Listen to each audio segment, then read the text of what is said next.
Bueno, hola a todos, ¿qué tal? Bienvenidos. Vamos a hablar un poco de esta película, Never Let Go. Una película que tiene como protagonista a Hale Berry.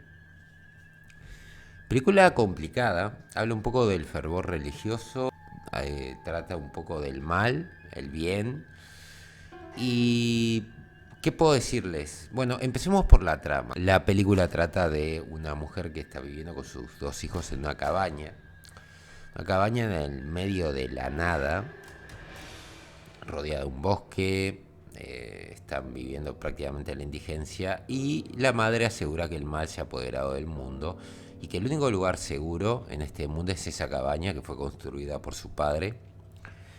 Te comentan que la madre tuvo que matar al padre de los niños por haber sido tocado por el mal, a la abuela que fue tocada por el mal. Y bueno, y podemos ver un par de cadáveres, ¿no? En un momento ella dice de que una niña se había trancado el pie y que era el mal que le estaba llamando y que la escuchó durante días gritando, ¿no? El cadáver técnicamente es real y está ahí y habla cómo se fue pudriendo ese cadáver en los días posteriores y que no se iba. Esta película está, primero que nada, decir muy buenas actuaciones, un concepto, ya lo había visto el concepto de la cuerda en otra película, pero también hay que ser honesto, le da un cierto giro bastante interesante. Antes que les cuente un poco, al menos mi interpretación de esta película, porque técnicamente esta película tiene múltiples interpretaciones dicho por sus propios creadores, depende de lo que te parezca está bien.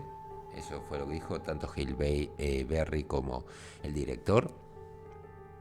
Hay que decir que en cuanto a actuaciones, ambientación y lo que es la inmersión a la película es algo muy bueno.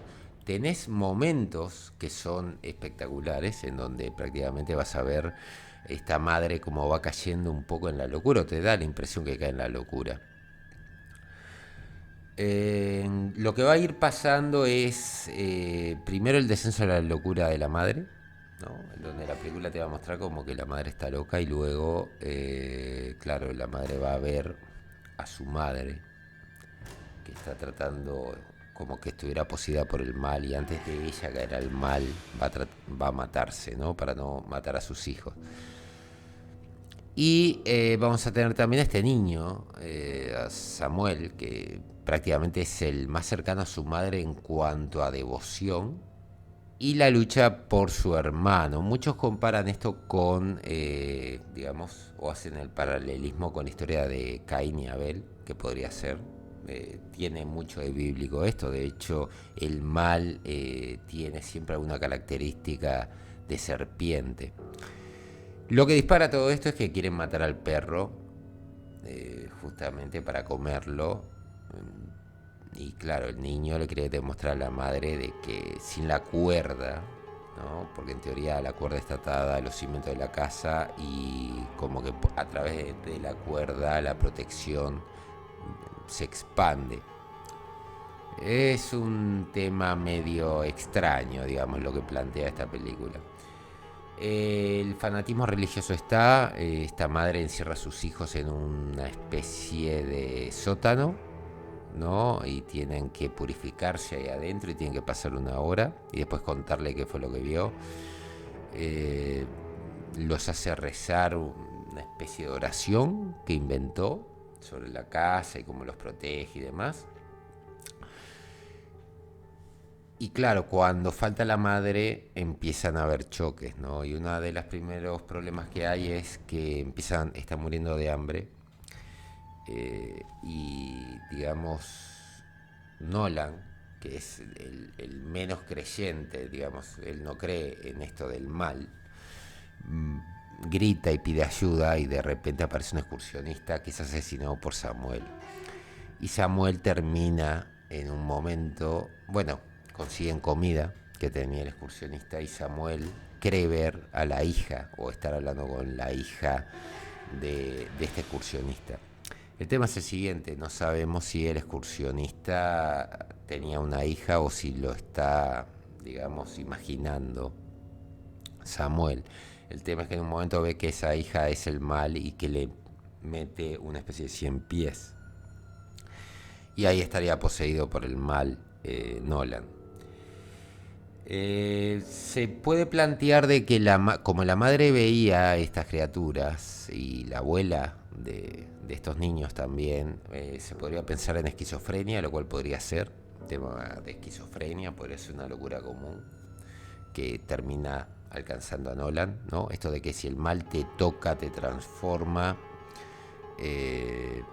Podría ser de que la madre, o sea, con su educación logró tocar al hijo y transformarlo en un fanático religioso prácticamente. Es el bien y el mal y ya está. Hay que temerle al mal y si el mal te toca estás condenado, ¿no? No hay esperanza en el mensaje de la madre, no hay esperanza, no hay redención posible si te toca el mal. A pesar de que muchas de las cosas que hace Perry es bastante reprochable y cuestionable con respecto a sus hijos. Termina todo con la destrucción de esta cabaña, un intento de matar a Nolan por parte de Samuel, que se saca una foto Polaroid que tenía la madre. Le queda la última foto para la foto, justo sacarse una foto perfecta, decía, ¿no? Y claro, Nolan captura a este ser, ¿no? Parece ver a la madre, pero es el mal, y lo captura en el sótano y lo abraza y decide abrazarlo y decirle que quiere a su madre. Y es así como, en teoría, destruiría el mal, siendo rescatado posteriormente por bomberos y llevados, tanto él como Samuel, su hermano, a un lugar seguro. Lo que nos vamos a encontrar después es una especie de escena final en donde en la foto aparece la mano del mal, ¿no? Tocando a Samuel, que se sacó una foto al mismo, con la casa atrás incendiándose. Y claro, la gran pregunta de todo el mundo es, ¿existía el mal? ¿No existía el mal? Bueno, creo que después de haber estado buscando bastante información sobre esta película, podría decir de que el mal existe. En un principio podría ser esquizofrenia. Podríamos decir que la foto es una prueba, obviamente, de que no, de que existía el mal. Pero creo que básicamente va más que nada a que la maldad puede contagiarse, el mensaje de esta película. Y voy a tratar de explicarlo. La madre contagió a la hija, o sea, la abuela de los niños contagia a la madre y la madre contagia a Samuel. Y Samuel está en ese camino, ¿no? En donde él termina diciendo, ella me ama más que a ti. Ese fanatismo, ¿verdad? Básicamente lo que estamos viendo, y cómo el fanatismo te puede llevar a el peor tipo de conductas que puedas tener. Pueden ser autodestructivas hacia uno mismo o destructivas para otras personas. En este caso, Nolan permanentemente apela al amor fraternal y es Samuel el que está en contra de eso y pone el fanatismo religioso por encima de cualquier vínculo emocional o de hermanos, lo cual termina básicamente convirtiendo a Samuel en un fanático religioso. Es bastante interesante esta película. Sobre todo hay escenas donde este mal tortura a Halle Berry y es bastante entretenido de ver. Realmente como película me parece buena, te deja pensando y me gustaría saber cuál es la interpretación que le dan ustedes más que nada, ¿no? Y repito, según los mismos creadores, esto da para la interpretación que quieran. Así que dejen lo que opinen en la caja de comentarios. Saludos a todos y nos vemos en la próxima. Adiós.